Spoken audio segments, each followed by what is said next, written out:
الحمد لله نحمده ونستعينه ونستغفره ونؤمن به ونتوكل عليه ونعوذ بالله من شرور أنفسنا ومن سيئات أعمالنا من يهده الله فلا مضل له ومن يضلله فلا هادي له ونشهد أن لا إله إلا الله وحده لا شريك له ونشهد أن سيدنا وسندنا ومولانا محمدا عبده ورسوله صلى الله تعالى عليه وعلى آله وأصحابه وبارك وسلم تسليما كثيرا كثيرا أما بعد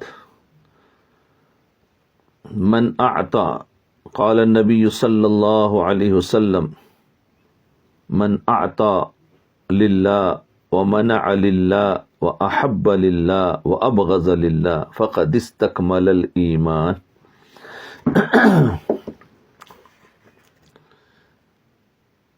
میرے محترم دوستوں، بزرگوں، ماں اور بہنوں،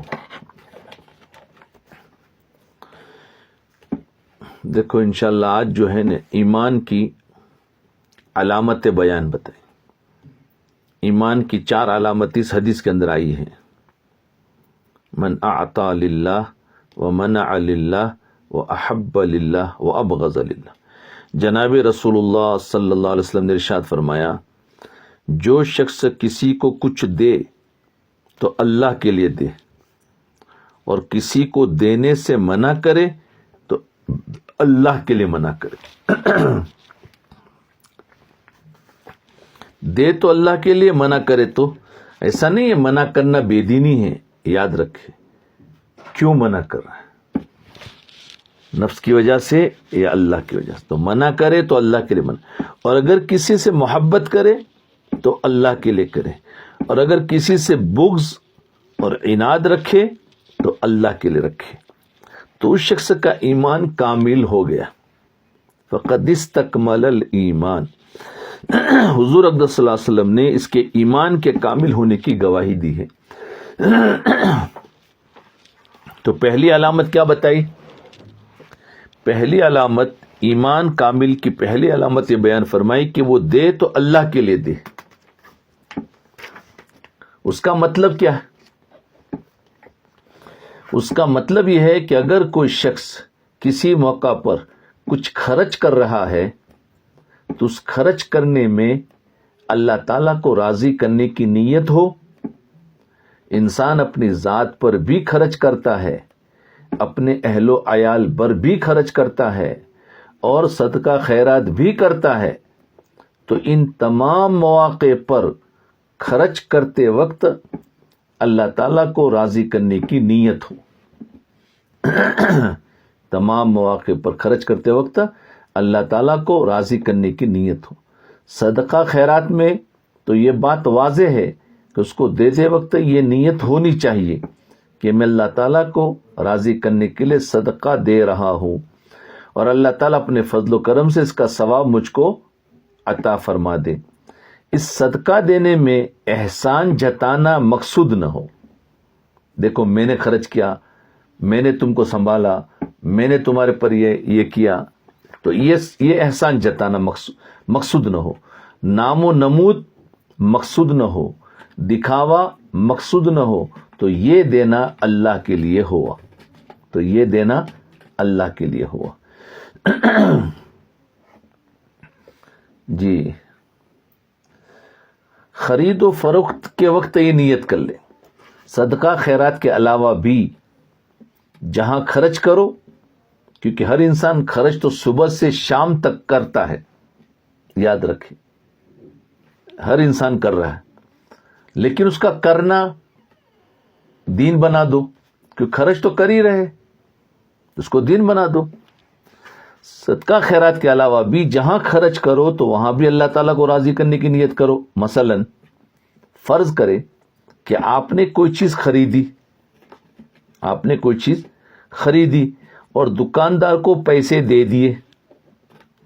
اب بظاہر تو یہ ایک دنیاوی معاملہ ہے، بظاہر تو یہ ایک دنیاوی معاملہ ہے کہ میں نے ایک چیز خریدی، میں نے اس کو پیسہ دیا، لیکن اگر وہ چیز مثلا گوشت، ترکاری خریدتے وقت یہ نیت کر لی کہ اللہ تعالیٰ نے میرے اہل و عیال کے جو حقوق میرے ذمے عائد کر رکھے ہیں، ان حقوق کی ادائیگی کے لیے یہ خریداری کر رہا ہوں. جو بھی خرید رہا ہے، چاہے پھر وہ گھر کے لیے پردے خرید رہا ہو، گھر کے لیے صوفہ سیٹ خرید رہا ہو، گھر کے لیے کپڑے خرید رہا ہو، گھر کے لیے سبزی خرید رہا ہو، پھل فروٹ خرید رہا ہو، یا گھر کے لیے رنگ روغن خرید رہا ہو، یا جو کچھ بھی انسان خریدتا پیسہ دیتا ہے، لیکن فرمایا اس خریدنے کے اندر اہل و عیال کے جو حقوق میرے ذمے عائد کر رکھے ہیں، ہر انسان پر ایک حقوق ہے، ان حقوق کی ادائیگی کے لیے خریداری کر رہا ہوں. اور اگر اسی طرح دوسری نیت یہ کر لی، ایک نیت تو اہل و عیال کے حقوق کی کر لی، دوسری نیت یہ کر لی کہ میں دکاندار کے ساتھ خرید و فروخت کا جو معاملہ کر رہا ہوں وہ اللہ تعالیٰ کے بتائے ہوئے اس حلال طریقے کے مطابق کر رہا ہوں، جو طریقہ اللہ تعالیٰ نے میرے لیے جائز کیا ہے، اور حرام طریقے سے معاملہ نہیں کر رہا ہوں. ایک تو نیت کرنا اہل و عیال کے حقوق کی، دوسرا وہ خرید کرنا شرعی طریقے پر جو جائز طریقہ ہے اس کی طرف نیت کر لے. تو ان دو نیتوں کے ساتھ خریداری کا جو معاملہ کیا اور دکاندار کو جو پیسے دیے، یہ دینا اللہ کے لیے ہوا. جی، اگرچہ بظاہر ہی نظر آ رہا ہے کہ تم نے ایک دنیاوی لین دین کا معاملہ کیا، ظاہر میں تو کیا اللہ کے لیے کیا ہوا؟ یہ تو تم نے تو اس کے ساتھ کوئی چیز لی اور کوئی چیز اس کو دی، تو یہ کون سا اللہ کے لیے ہوا؟ یہ تو تم نے جو لی اس کا معاوضہ کیا. بظاہر تو ایسا لگ رہا ہے. ہم تو اللہ کے لیے اسی کو سمجھتے ہیں کہ جس کے اوپر تم نے کچھ لیا نہیں ہے، صرف دیا. بھائی یہ لے جاؤ میری طرف سے، یہ چیز تمہیں اللہ کے لیے دیتا ہو، یہ کتاب ہو یا ایک فون ہو یا کچھ اور ہو، ہم نے اس کو گفٹ کر دیا، اللہ کے لیے میں نے دیا. ہم تو اسی کو اللہ کے لیے سمجھتے. تو ذرا سمجھو کہ دینا اللہ کے لیے اس کا کیا مطلب ہے. تو انسان خرید پیسہ دے رہا ہے تو وہ بھی اللہ کے لیے، اور جو چیز خرید کر گھر کے لیے لا رہا ہے وہ بھی اللہ کے لیے ہوا. سبحان اللہ، سبحان اللہ، کیا مطلب سمجھایا. اب بتاؤ، دنیا تو ہوئی نہیں. دکاندار کو جو پیسے دیے دینا اللہ کے لیے ہوا، اگرچہ بظاہر یہ نظر آ رہا ہے کہ تم نے ایک دنیاوی لین دین کا معاملہ کیا، تم نے گوشت خریدا یا کپڑا خریدا یا ترکاری خریدی یا جو کچھ بھی، لیکن یہ دینا اللہ کے لیے ہوا. جی، بظاہر دنیا نظر آ رہا ہے. اس لیے ہمارے حضرت ڈاکٹر عبدالحی صاحب رحمت اللہ علیہ فرمایا کرتے تھے کہ دین اور دنیا میں دیکھو، آج ہم نے دین کو الگ کر دیا، دنیا کو الگ کر دیا.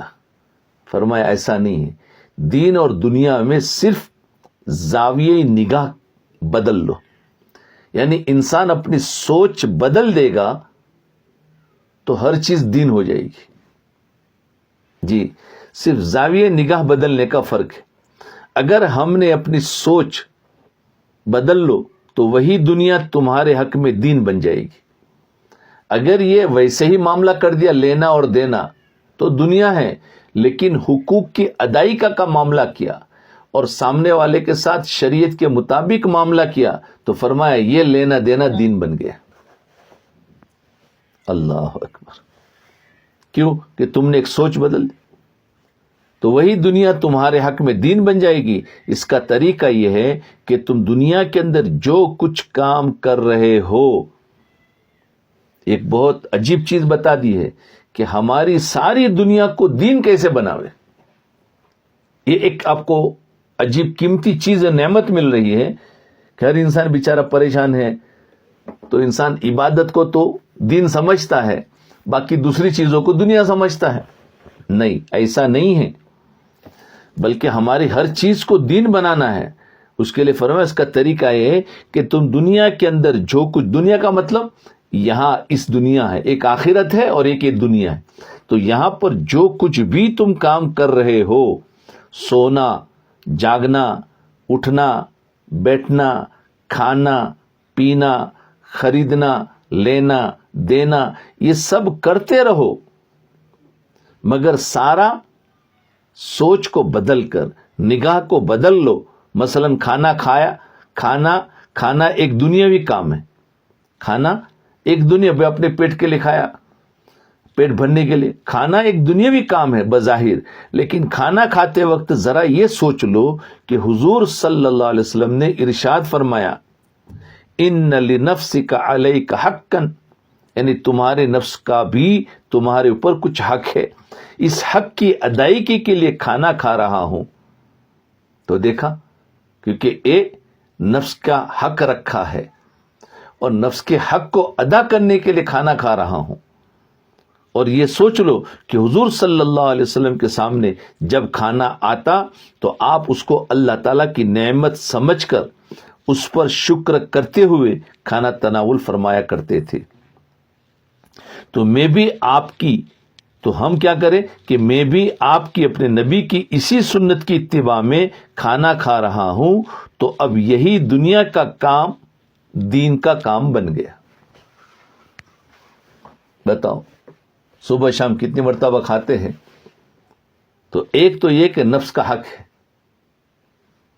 تو یہ سوچ بدلا۔ دوسرا یہ کہ میرے نبی بھی کھاتے تھے، سنت ہو گیا۔ تیسرا یہ ہے کہ اس کھانا اللہ کی ایک نعمت ہے جو اللہ نے دی ہے، اللہ کا شکر سمجھ کر اس کو کھا لے۔ تو فرمایا یہ کام ہو گیا تو تمہارا سارا کام دین بن گیا۔ لہذا وہ سارے کام جن کو ہم دنیاوی کام سمجھتے ہیں، ان میں کوئی بھی کام ایسا نہیں ہے جن کو ہم زاویہ نگاہ کی تبدیلی سے، اپنی سوچ کی تبدیلی سے دین نہ بنا سکے۔ ہاں، تو ظاہر بات ہے پکانے والی گھر میں جو مستورات ہے، اگر وہ بھی اس طریقے سے کر لے تو ان کا پکانا بھی دین بن گیا۔ پکانے میں 2 گھنٹہ اگر لگا تو 2 گھنٹہ عبادت کا ثواب ملا، اگر تھوڑی سی نیت اور سوچ کو بدل کر کام کرو۔ جی، تو ان کا پکانا یہ ہے کہ ان کے حقوق ہے، اپنے بچوں کے، اپنے شوہر کے، ان کو پکا کر دینا ہے، تو آپ ان حقوق کی ادائیگی کے لیے کھانا اور اچھے سے اچھا بناوے تاکہ اچھا ٹیسٹی کھانا بنے، کھائے تو خوش ہو جائے، دل سے دعا نکلے، اس نیت سے اچھا کھانا بنانا۔ تو یہ کھانا بناتے وقت جو محنت لگے گی، جو مال لگے گا، وہ سارا دین بنے گا۔ اور اگر یہ چیزیں نہ سوچی تو بس روز کھا رہے، اٹھ رہے، جا رہے، پکا رہے، سب دنیاوی کام ہو جاتا ہے۔ تو نیت سے اس کو دین بنا لو۔ جی، اللہ اکبر کبیرہ۔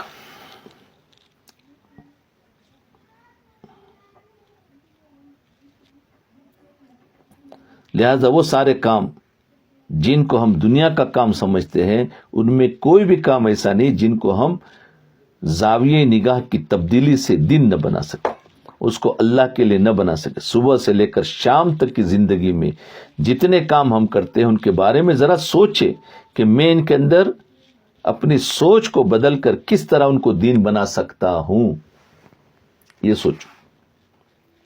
لوگ سمجھتے ہیں کہ صدقہ کرنا صرف اس کا نام ہے کہ آدمی کسی ضرورت مند کو پیسہ دے دے۔ ایمان کی 4 علامتیں بتائے، اس میں ایک بتا رہے ہیں کون سی؟ اللہ کے لیے دینا۔ یہ دینے کی تفسیر ہو رہی کہ کیا ہے اللہ کے لیے دینا۔ تو یاد رکھے، ہم صدقہ اسی کو سمجھتے ہیں کہ کسی ضرورت مند کو پیسے دے دیا یا کسی غریب کو کھانا کھلا دیا، کہ یہ ہم نے صدقہ کیا، بس یہ کام صدقہ ہے، اس کے علاوہ کوئی کام صدقہ نہیں، ہم یہ سمجھ رہے ہیں۔ لیکن حدیث میں حضور اقدس صلی اللہ علیہ وسلم نے فرمایا کہ ہر نیک کام جو نیک نیت سے کیا جائے وہ صدقہ ہے۔ سبحان اللہ۔ ہر نیک کام جو نیک نیت سے کیا جائے وہ صدقہ ہے۔ یہاں تک فرمایا کہ کھانے کا وہ لقمہ جو انسان اپنی بیوی کے منہ میں ڈالے یہ بھی صدقہ ہے. جی جتنے شوہر سن رہے کہ آج کھانے کا لقمہ ان کے منہ میں دینا صدقے کی نیت سے، یہ بھی ایک دین ہے.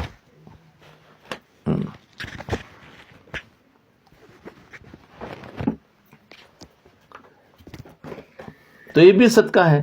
یہ صدقہ اس لیے ہے کہ آدمی یہ کام اس لیے کر رہا ہے کہ اللہ تعالیٰ نے میرے ذمے یہ حق رکھا ہے کہ اس حق کی ادائیگی کے لیے میں کام کر رہا ہوں، تو اللہ تعالیٰ اس کو اس کام پر صدقے کا اجر اور ثواب عطا فرمائیں گے. یہ سب کام اللہ کے لیے دینے میں داخل ہے. اب دیکھو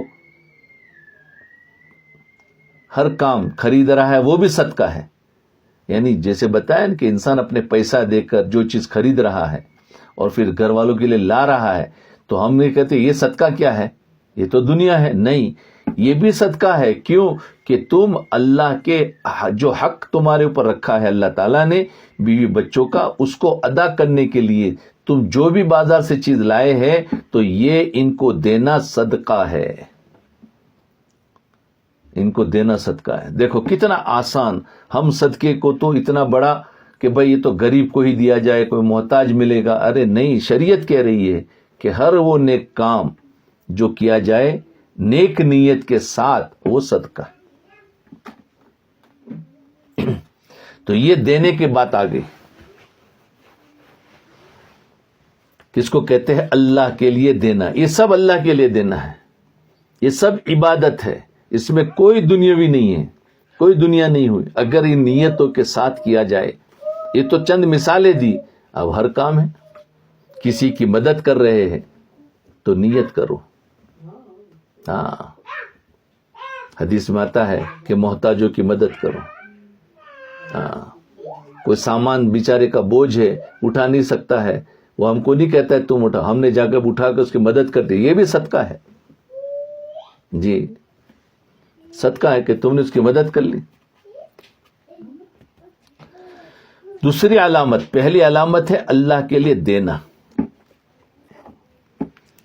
جی دوسری علامت کیا ہے؟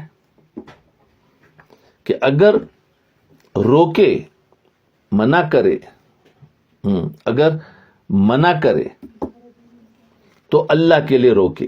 یعنی ہم بعض مرتبہ کسی کو نہیں دیتے، بھئی اس کو دیا اس کو نہیں دیا، تو لوگ کیا سمجھتے؟ یار عجیب آدمی ہے، بھئی دینا ہے تو سب کو دو، نہیں دینا تو کسی کو مت دو. اور اگر کس کو دیا کسی کو نہ دیا تو وہ غصے ہو جاتے جس کو نہ دیا. تو یاد رکھے دینے کے بارے میں بات آگے، اب نہ دینے کے بارے میں کیا اس کو سمجھو. دوسری علامت بیان فرمائی کہ اگر روکو اور منع کرے تو اللہ کے لیے روکے. مثلا کسی جگہ پر پیسہ خرچ کرنے سے بچایا، خرچ کرنے سے بچایا تو وہ بچانا بھی اللہ کے لیے ہو. چونکہ اللہ اور اللہ کے رسول صلی اللہ علیہ وسلم نے فرمایا کہ فضول خرچی نہ کرو.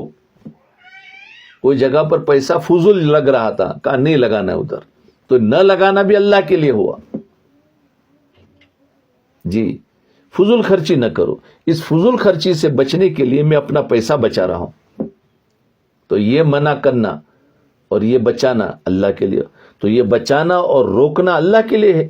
یا مثلا کسی شخص آپ سے ایسے کام کے لیے پیسوں کا مطالبہ کر رہا، کوئی شخص جو کام شرعاً ممنوع ہے یا فضول خرچی کر رہا ہے. مثلا ایک آدمی کے لیے سب کچھ ہے گھر میں، لیکن بس کہ مجھے ابھی نیا چاہیے کوئی چیز، تو اس کے لیے پیسہ مانگ رہا ہے. تو ظاہر بات ہے ضرورت کی چیزیں اس کے پاس ہے، لیکن اس کو نکال کر کچھ نیا لانا ہے. تو فرمایا یہ فضول خرچی ہو رہی ہے، کہ شریعت نے کہا ضرورت ہو تو لو، تو یہ فضول خرچی ہے. تو اب اس کے لیے اس شخص نے کہا میں پیسہ نہیں دیتا.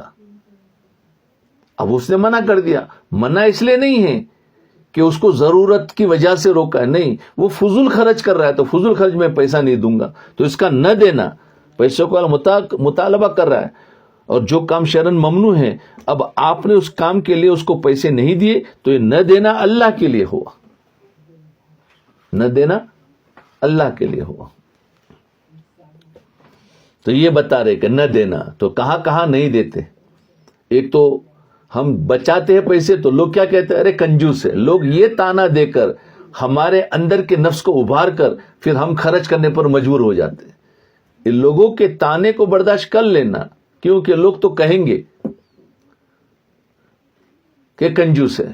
حالانکہ یہ بیچارہ کنجوس نہیں ہے، فضول خرچ نہیں کر رہا ہے، اور فضول خرچی سے بچنے والے کو لوگ کنجوس کہتے ہیں. اور فضول خرچی کرنے والے کو لوگ سخی کہتے ہیں. حالانکہ یہ شرعاً غلط ہے. شرعاً سخی وہ ہے جو حقوق کو ادا کر رہا ہے. جیسے ابھی اوپر بات آئی کہ بیوی بچوں کے لیے خرچ لا رہا ہے، کچھ یہ دینے کے لیے تو جہاں جہاں ضرورت ہے وہاں ادا کر رہا ہے، یہ سخی ہے. اور جہاں ضرورت نہیں ہے وہاں سے بچا رہا ہے، یہی سب سے بڑا سخی ہے. یہ بخیل نہیں ہے. بخیل وہ ہے جو ضرورتوں میں بھی، حقوق کے اندر بھی خرچ نہ کرے، وہ بخیل ہے. فضولیات سے بچائے وہ بخیل نہیں ہے. لیکن آج کل ہماری نگاہی بدل گئی ہے. فرمایا اگر کسی نے نہیں کیا تو کہتے بخیل ہے، کسی نے نہیں دیا، مانگا تھا نہیں دیا تو بولے بخیل ہے، یہ دیتا ہی نہیں ہے. تو اس لیے یاد رکھے، نہ دینا لوگ بولتے رہے، بولنے دو، لیکن ہمارا نہ دینا اللہ کے لیے ہے. ہمارے معاشرے میں نہ جانے کیسے کیسے رسم و رواج پڑ گئے ہیں کہ اس موقع پر فلاں تحفہ دیا جاتا ہے، کہ اس موقع پر فلاں تحفہ دیا جاتا ہے نا رسم و رواج. اس موقع پر یہ رسم ہے، اگر اس موقع پر نہیں دیں گے تو ناک کٹ جائے گی. جیسے شادی بیاہ کے موقع پر، منگنی کے موقع پر، تو یہ سب کچھ جو رواج بنے ہوئے ہیں.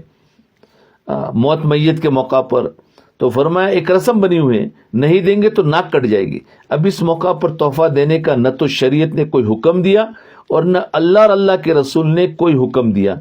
مثلا تقریبات، شادیوں میں نیوتا دیا جاتا ہے، اس کو اس قدر لازمی سمجھا جاتا ہے کہ چاہے کسی کے پاس پیسے ہو یا نہ ہو، چاہے وہ قرض لے، چاہے وہ حرام طریقے سے کما کر دے یا رشوت لے کر دے، لیکن یہ نیوتا ضرور دے. اگر نہیں دے گا تو معاشرے میں ناک کٹ جائے گی. سمجھے نا؟ یعنی سب کو کھانے کے لیے بلانا، دعوت دینا. اب اس کے بعد پیسے نہیں ہیں، فرمایا چاہے قرض لے، چاہے سودی قرض لے، چاہے رشوت لے، لیکن یہ کرنا ضروری ہے ورنہ ناک کٹ جائے اور لوگ تانا دیں گے کہ وہ بخیل ہے. اب نہیں ہے تو نہیں کر سکتا. اب ایک شخص کے پاس دینے کے لیے پیسے موجود ہے اور معاشرے کی طرف سے دینے کا مطالبہ بھی ہے، لیکن وہ شخص صرف اس لیے نہیں دے رہا ہے کہ چاہے معاشرے کے اندر ناک کٹ جائے لیکن میرا اللہ تعالیٰ کو راضی ہوگا. اب یہ روکنا اللہ کے لیے ہوگا کہ میں اللہ کو راضی کرنے کے لیے نہیں دے، تو یہ روکنا اللہ کے لیے ہوگا. یہ بھی ایمان کامل کی علامت ہے. سمجھے؟ ایسا جگہ پر جہاں نہ دینے سے کوئی نقصان نہیں ہو رہا ہے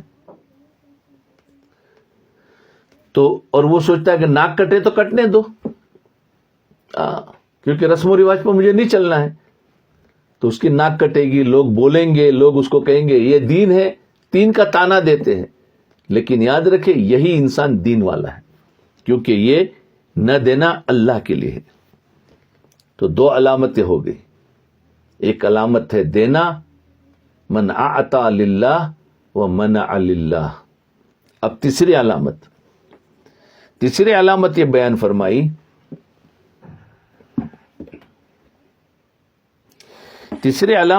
فرمائی، کہ اگر محبت کرے تو اللہ کے لیے محبت کرے.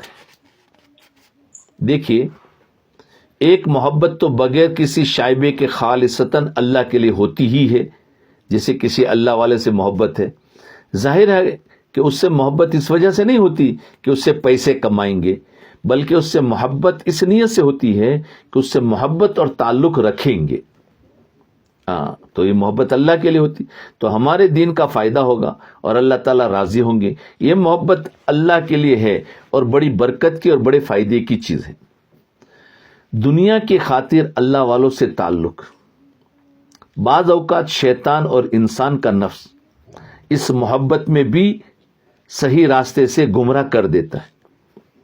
مثلا اولیاء اللہ سے اس تعلق کے وقت شیطان اس تعلق کے وقت شیطان یہ نیت دل میں ڈال دیتا ہے کہ اگر ہم ان کے ہیں کہ میرا تو فلاں سے تعلق ہے، فلاں سے تعلق قریب ہوتے ہیں کہ میرا تو فلاں سے تعلق ہے، فلاں، یا مثلا لوگ یہ کہیں گے یہ صاحب تو باللہ، یا مثلا لوگ یہ کہیں گے یہ صاحب تو فلاں بزرگ کے خاص آدمی ہیں، لوگ کہنا شروع کر دے فلاں صاحب تو فلاں بزرگ کے خاص خادم ہیں، فلاں کے خاص آدمی ہیں، وہ تو ان سے مشورہ لیتے ہیں وغیرہ وغیرہ، ایک مشہور ہو جاتا ہے۔ تو اس کا نتیجہ ہوتا ہے کہ جو محبت خالص اللہ کے لیے ہونی چاہیے تھی وہ اللہ کے لیے نہیں ہوتی، بلکہ وہ محبت دنیا داری کا ذریعہ بن جاتی ہے۔ کیوں کہ عزت چاہتے تو دنیا بن گئی، تو وہ محبت اللہ کے لیے نہیں ہوئی، اللہ والے سے محبت ہے لیکن وہ محبت بھی دنیا کے لیے ہوئی۔ یا بعض لوگ کسی اللہ والے کے ساتھ اس لیے رابطہ جوڑ لیتے ہیں کہ ان کے پاس ہر قسم کے لوگ آتے ہیں، صاحب منصب بھی آتے ہیں، صاحب اقتدار بھی آتے ہیں، یعنی مال والے بھی آتے ہیں، حکومت والے بھی آتے ہیں، عقل مند لوگ بھی آتے ہیں، علماء بھی آتے ہیں، جاہل بھی آتے ہیں، بڑے بڑے مالدار لوگ بھی آتے ہیں۔ جب ہم ان بزرگ کے پاس جائیں گے تو ان لوگوں سے بھی تعلقات قائم ہوں گے۔ ایک نیت یہ قرار ڈال دیتا ہے، نفس دلوں میں ایک نیت یہ بھی ڈال دیتا ہے کہ اللہ والوں کے پاس بہت عجیب عجیب لوگ آتے ہیں، جب ہم جائیں گے تو ان لوگوں سے ہمارا تعلق بنے گا، ہم بزرگوں کے پاس جائیں گے تو ان لوگوں سے بھی تعلقات قائم ہوں گے، تعلق کے ذریعے جی، اور پھر اس تعلق کے ذریعے ان سے اپنی ضروریات اور اپنے مقاصد پوری کریں گے، اللہ یعذ باللہ۔ اس کا نتیجہ یہ ہوتا ہے کہ جو محبت اللہ کے لیے ہونی تھی وہ دنیا حاصل کرنے کے لیے ہو گئی، لیکن اگر کوئی شخص کسی اللہ والے کے پاس یا کسی استاد کے پاس یا کسی عالم یا کسی شیخ کے پاس دین حاصل کرنے کے لیے جا رہا ہے تو یہ محبت خالص اللہ کے لیے ہے اور حب فی اللہ میں داخل ہے، اور اسی محبت پر اللہ تعالیٰ بڑے ثمرات اور اجر و ثواب کا وعدہ فرماتا ہے۔ اس لیے محبت کرنے والے تو ہزاروں ہوتے ہیں، لیکن یہ دیکھنا چاہیے کہ اللہ کے لیے ہے یا کسی اغراض کے لیے ہے۔ اللہ اکبر کبیر جی، اس لیے محبتوں کو خالص کریں۔ محبت تو کرتے ہیں اور انسان کرے گا، اس کو روک نہیں سکتے، شریعت نے اجازت دی ہے، محبت دل بنایا ہی محبت کرنے کے لیے، لیکن اللہ کے لیے کرو، اور اللہ کے لیے کرنے کا مطلب کیا یہ سمجھائے، اپنے دنیاوی مقاصد نہ ہو۔ اللہ والوں سے تو عام طور پر خالص محبت ہونی چاہیے، لیکن ان کے لیے بھی لوگوں کی نیتیں خراب ہو جاتی ہیں، اور پھر اگر کسی کو قریب نہیں ہونے دیا اور دوسرا کوئی قریب ہو گیا تو پھر اللہ والوں سے بدگمان ہو جاتے ہیں۔ بھائی تمہیں محبت ہے، اس محبت کی وجہ سے تمہیں اجر تو مل رہا ہے، تمہیں فائدہ مل رہا ہے، تمہیں فیض بھی مل رہا ہے، لیکن تمہیں قریب نہیں ہونے دیا، کوئی بیچ میں آڑے آ گیا، کوئی بیچ میں کوئی نہ کوئی ذریعہ بن گیا، تو اس کی وجہ سے اللہ والوں سے بدگمان ہو جانا، تو یہ نہیں، اس کا مطلب اللہ کے لیے محبت ہوگی تو چاہے کتنی ہی رکاوٹیں ہو انسان محبت باقی رکھے گا۔ بھائی قریب نہیں جانا ہے، ہمیں دل سے محبت ہے، استفادہ ہو رہا ہے، لیکن اس محبت کے علاوہ جو دنیاوی محبتیں کہلاتی ہے،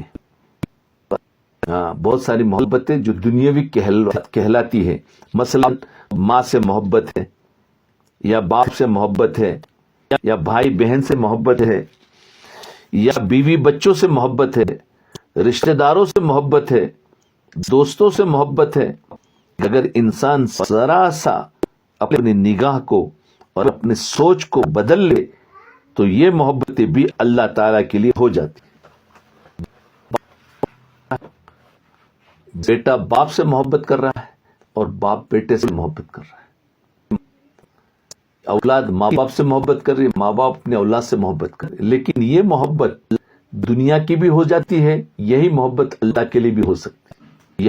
اگر نیت کو تھوڑا صحیح کر لیا تو یہی محبت اللہ کے لیے ہوگی، اور اگر نیتوں کو نہ بدلا تو پھر یہ محبت دنیا ہو جاتی ہے۔ مثلا اگر کوئی شخص والدین سے محبت اس نیت سے کرے کہ اللہ اور اللہ کے رسول جناب رسول اللہ صلی اللہ علیہ وسلم نے حکم دیا ہے کہ والدین سے محبت کرو، یہاں تک فرما دیا کہ اگر کوئی شخص والدین پر محبت سے ایک نظر ڈال لے کوئی شخص ماں باپ پر محبت سے ایک نظر ڈال لے تو اللہ تعالیٰ اس شخص کو ایک حج اور ایک عمرے کا ثواب عطا فرمائیں گے. اب بظاہر دیکھنے میں وہ شخص طبعی تقاضے کے نتیجے میں والدین سے محبت تو کر رہا ہے. آج ہر انسان محبت کر رہا ہے، لیکن حقیقت میں محبت اللہ کے لیے ہے. جی دیکھا کہ میرے نبی نے حکم دیا ہے ماں باپ سے محبت کرو. محبت تو طبعی چیز ہے ہی، لیکن اب نیت تھوڑا سا یہ بدل دے تو اس کا نیت اللہ کے لیے ہوگی. جیسے بیوی سے محبت ہے، کون ہے جس کو بیوی سے محبت نہ ہو؟ لیکن بیوی کی محبت کو بھی اللہ کے لیے کر دو. بیوی سے محبت ہے، اب بظاہر تو محبت نفسانی تقاضے سے ہے کہ انسان کے اندر ایک تقاضا ہے نفس کا، اس کی وجہ سے محبت کرتا ہے. لیکن اس محبت میں اگر آدمی یہ نیت کر لے کہ اللہ کے رسول جناب رسول اللہ صلی اللہ علیہ وسلم نے اس محبت کا حکم دیا ہے اور میں حضور صلی اللہ علیہ وسلم کی سنت کی اتباع میں بیوی سے محبت کر رہا ہوں، تو یہی محبت اب اللہ کے لیے ہوگی. یہی محبت اللہ کے لیے ہوگی. اللہ کے رسول صلی اللہ علیہ وسلم نے فرمایا کہ وہ تو سنت کی اتباع میں اگر نیت کرے گا تو محبت اپنی خواہشات تو پوری ہوگی، لیکن اوپر سے سنت کا ثواب، عبادت کا ثواب مل گیا. اتباع میں بیوی سے محبت کرو تو یہی محبت اب اللہ کے لیے ہوگی. اب اگر ایک شخص اللہ کے لیے بیوی سے محبت کر رہا ہے، ایک شخص اللہ کے لیے بیوی سے محبت کر رہا ہے اور دوسرا شخص اپنی نفسانی خواہشات کے لیے بیوی سے محبت کر رہا ہے، دیکھو دو ہے، تو بظاہر دیکھنے میں دونوں محبتیں ایک جیسی نظر آئے گی. بظاہر دیکھنے میں دونوں محبتیں ایک جیسی نظر آئے گی، کوئی فرق معلوم نہیں ہوگا، لیکن دونوں محبتوں میں زمین و آسمان کا فرق ہے. کہ ایک کی محبت اللہ کے لیے ہوگی اور دوسرے کی محبت نفسانی خواہشات کے لیے ہوگی. ایک کی محبت دین بن گیا اور دوسرے کی محبت دنیا بن گئی. احادیث میں بات ثابت ہے کہ حضور اقدس صلی اللہ علیہ وسلم اپنی ازواج مطہرات سے بڑی محبت فرماتے تھے. ہمارے نبی اپنی بیویوں سے بڑی محبت فرماتے تھے، تو ہم کیوں نہ کریں؟ تو ہمیں بھی اپنی بیویوں سے محبت کرو، دین بن جائے گا. محبت فرماتے تھے اور ان کی دلداری کے لیے کوئی دقیقہ فروگزاشت نہیں فرماتے تھے، یعنی ان کے دل رکھنے کے لیے، ان کے دل کو، ازواج مطہرات کے دل کو خوش رکھنے کے لیے آپ ہمیشہ ہر کوشش کرتے تھے کہ کیسے خوش رہے، کوئی دقیقہ نہیں چھوڑتے تھے. حضور اقدس صلی اللہ علیہ وسلم کے ازواج مطہرات کے ساتھ ایسے ایسے معاملات نظر آتے ہیں جو بعض اوقات ہم جیسے لوگوں کو حیرت انگیز معلوم ہوتے. جی حضور صلی اللہ علیہ وسلم کے ازواج مطہرات کے ساتھ ایسے ایسے معاملات نظر آتے جو ہمیں حیرت انگیز معلوم ہوتے ہیں. اللہ کون آیا؟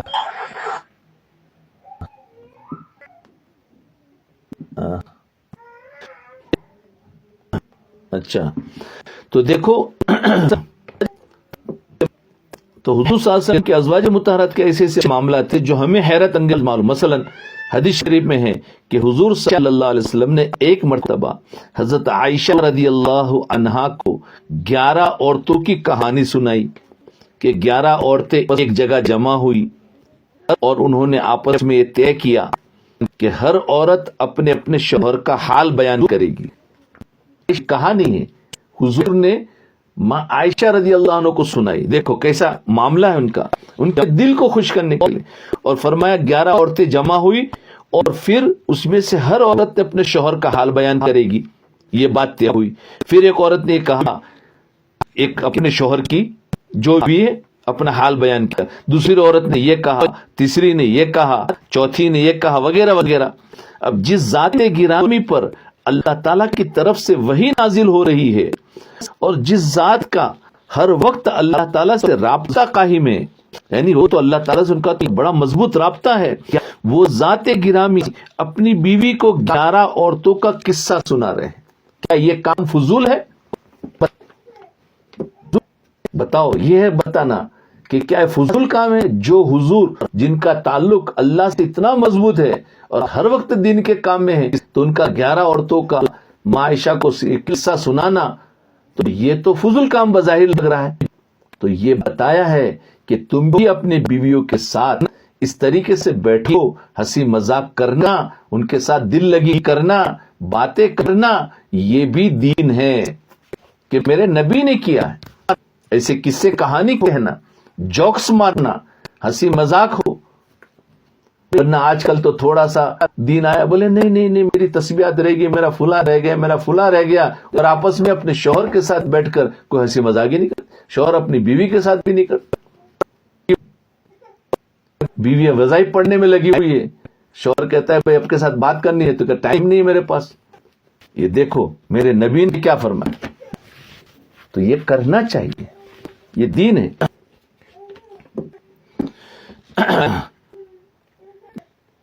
تو فرمایا 11 عورتوں کا قصہ سنا رہے۔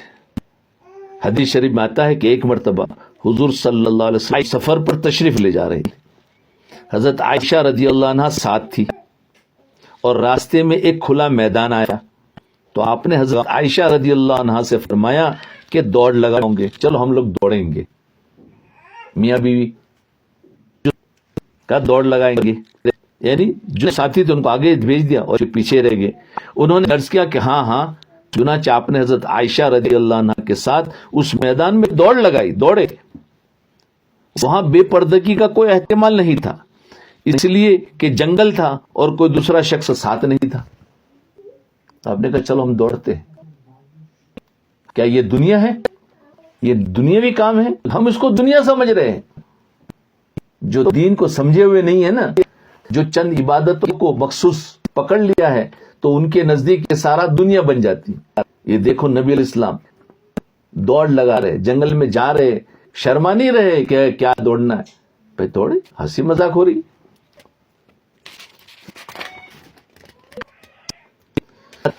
اب بظاہر یہ کام ایسے ہے جن کا اللہ تعالیٰ سے یا اللہ کی عبادت سے کوئی تعلق نظر نہیں آتا۔ اسی طرح ہم میں سے کوئی شخص بیوی کے دلداری، بیوی کی دلداری اور اس کی دل جوئی کے لیے اس قسم کا کوئی تفریح کا کام کرتا ہے، ہم میں سے اگر کوئی شخص اپنی بیوی کو خوش کرنے کے لیے، اس کے دل کو رکھنے کے لیے اس قسم کا کوئی اگر تفریح کا کام کرتا ہے، تو وہ بظاہر ایسا ہی لگتا ہے جیسے حضور اقدس صلی اللہ علیہ وسلم دل جوئی کا معاملہ فرمایا کرتے تھے۔ اب کوئی دوڑ لگائے اس کا مطلب ضروری تھوڑی کہ ہم بھی دوڑ لگائے۔ مطلب کہنے کا یہ ہے کہ آپ نے 11 عورتوں کا قصہ سنایا ہے، اس کا مطلب ہم بھی 11 عورتوں کا قصہ سنائے تو ہی نہیں۔ کہنے کا مطلب یہ ہے کہ یہ کام جیسے آپ نے فرمایا، باوجود ہے کہ آپ دیندار میں سب سے آگے تھے اور پھر بھی اپنے ازواج کے ساتھ میں ان کے دل لگانے کے لیے کام کرتے تھے، تو ہمیں بھی بتایا گیا، خاص کر کے شوہروں کو، کہ اپنی بیویوں کو دل لگانے کے لیے ان کے ساتھ میں بات کرے، ان کے ساتھ میں سفر کرے، ان کے ساتھ میں ہنسی مذاق کرے، رات دن ڈانٹ ڈپٹ نہ ہو، رات دن ان پر غصے کی نظر نہ ہو، چھوٹی چھوٹی غلطیوں پر ان کو تانا نہ دے، بلکہ ان کے دل کو رکھے۔ جی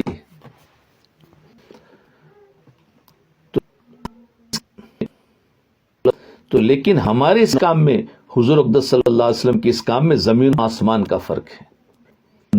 ہم اس کام کو اپنی نفسانی خواہش اور نفسانی تقاضے کی بنیاد پر کرتے ہیں، اور جناب محمد رسول اللہ صلی اللہ علیہ وسلم اپنے مقام بلند سے نیچے اتر کر اس کام کو اس لیے کر رہے تھے کہ اللہ تعالیٰ نے حکم دیا ہے کہ بیوی کی دلداری کرو۔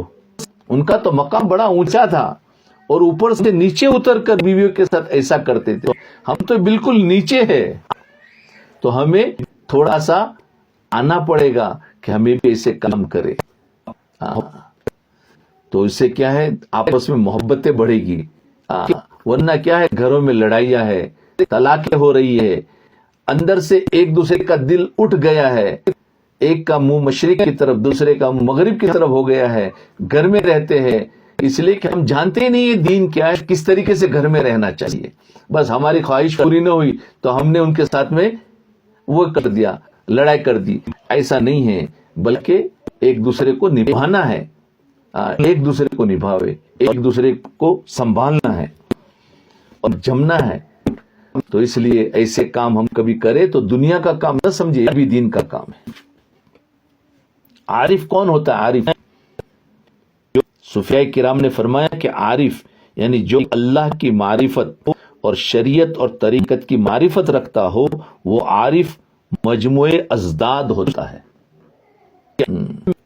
یعنی اس کی ذات میں اور اس کے عمل میں ایسی چیزیں جمع ہوتی ہے جو بظاہر دیکھنے میں متضاد معلوم ہوتی ہے۔ مثلا ایک طرف اس کا رابطہ اللہ تعالیٰ سے بھی بڑا جڑا ہوا ہے، تعلق مع اللہ بھی حاصل ہے اور ملکی یادداشت بھی حاصل ہے، یعنی ہر وقت اللہ تعالیٰ کیا ذکر و فکر اس کی یاد دل میں بسی ہوئی ہے، اور دوسری طرف لوگوں کے ساتھ، گھر والوں کے ساتھ ہنس رہا ہے، بول رہا ہے، کھا بھی رہا ہے، پی بھی رہا ہے، اس لیے ایسا شخص مجموع ازداد ہوتا ہے۔ دیندار اور اللہ، اب بظاہر لوگ کہتے ہیں یار یہ دیندار اور اللہ والا کیسے ہو سکتا ہے، یہ تو کھاتا بھی ہے، پیتا بھی ہے، ہنستا بھی ہے، سب کچھ کرتا ہے، اور اللہ والے تو کہاں ہنستے ہیں، اللہ والے تو اپنے کمرے میں بیٹھے رہتے ہیں۔ تو نہیں، یہ عارف جو ہوتا ہے اس کا ایک طرف تو اس کا تعلق اللہ سے بھی مضبوط ہوتا ہے، اور ساتھ ساتھ میں ایک طرف اپنے بیوی بچوں کے ساتھ ہنس رہا ہے، کھا رہا ہے، پی رہا ہے، گھومنے جا رہا ہے۔ تو یہ اس کو کہتے ہیں، یہ دونوں چیزیں ان کے اندر ایسی جمع ہے کہ ہر انسان اس کو جمع کرنے جائے اس کے لیے محنت کرنی پڑتی ہے۔